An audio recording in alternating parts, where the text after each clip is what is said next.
Friday night, Mo Stewart, Gareth Roberts, John Milburn, I'm Neil Atkinson, but if you're here, I think you probably know that by now, plus the other three, frankly. Liverpool versus Cardiff, Mo. First thing, though, is the manager, in his press conference, when you don't see him for a couple of weeks, you forget a little bit what he's like. Firstly, there's just so much positivity.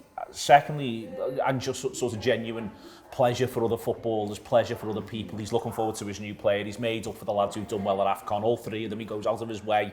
He's just so often manages to be absolute sunshine.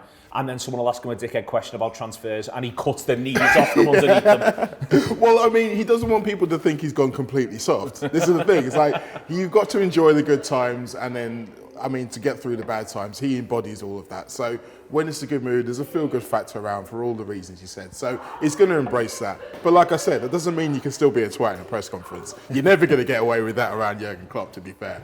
But I think we'll see a lot of that feel-good factor carried on into this match. I do think it's a bit of a free hit to a certain extent. I know we've talked up the 4 trophy stuff, and I mean, it doesn't really matter in the same way, but I do think this is going to be a game where everyone's going to be looking forward to everything about it.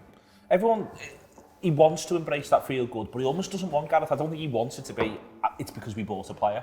He's like, well, we buy players, and people. Then the journalist says, well, you don't buy players, and he's like, well, we do. We just do it when it's right. And he has his cut the knees off from underneath him answer, and then he has his longer answer. And I'm just intrigued by this sort of, you know, he acts like, well, this isn't a thing, and people are a bit like, well, it is.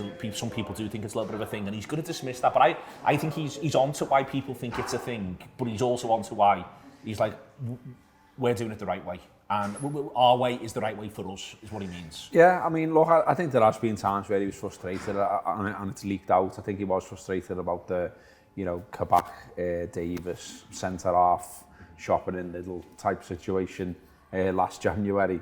I think he would have liked them to have done something sooner, something better as well, because, you know, I think it obviously contributed to a bit of a derailing of the season, albeit that they miraculously pulled it back. But I think, I always think that, you know, he's a fairly honest fella, he's fairly upfront, and I just don't think get the impression, maybe I'm being naive, but I don't think he's massively political internally in his job.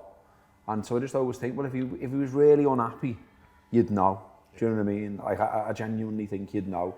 And all that the never-ending chat about transfers, like, I just think, you know, some people get themselves in a real hole about what Liverpool do, to the point where they can't get back out of it and give them some credit when they do something right. And he's not in that hole. I think he's happy with his lot. Like, I thought there was a little bit of a thing the other week when he said the squad deserved the signing. It was a bit like, you know, you're fucking right, you go and buy me this player, because they've worked miracles with this club, and it's about time there was another fella up front who was a banger. But I think by and large he's like, nah, we're all right, and we're not them, we're not City, we haven't got the Chelsea money, I know that, I knew that, I always will know that, it's not going to change, and it is what it is. So yeah, I do always think, and maybe someone watches this now and has a go at me, I'm not having a transfer chat with you. There is, I think part of all this, John, is I think he'll be really looking forward to Sunday. I think he'll have just had a good bit of quality time on the training ground with some of the players. We know not all of them for the obvious reasons. But I think he'll be really itching for Sunday. I think he's, you know, I thought his reaction to the win against Brentford at home, in front of the crowd, when he went out of his way to do the fist pumping in front of the Kop, you know, a lot of people didn't see it coming, and there it was, a real larger-than-life version.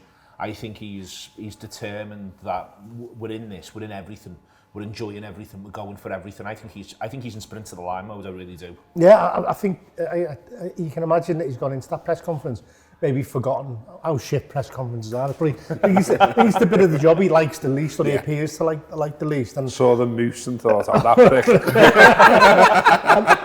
No moose on my watch. and I think he probably gets less time on the training pitch than people think, because particularly when they go into phases of the season like this, where it's game. It's all about the getting the conditioning, the getting the patterns of play from playing games. And so I think when he gets a spell of time like this, it's probably where he's doing the bit of the job he likes the most, loves the most, and gets to impart most of what his philosophy, like pre-season, he gets to impart so much into these players, and then until moments like this, these are the time. It's almost like a bit of top-up training, if you like, midway through the season. Alright, the Reds, thanks for watching a little bit of a premium Anfield Wrap video there. If you want to watch the rest of that show and get access to much more, click join below. That activates our YouTube membership. It means you get a premium video every day of the week. You get our post-match content, you get reviews, previews and exclusive interviews, all here from the heart of Liverpool. Follow us, follow them. Up the Reds.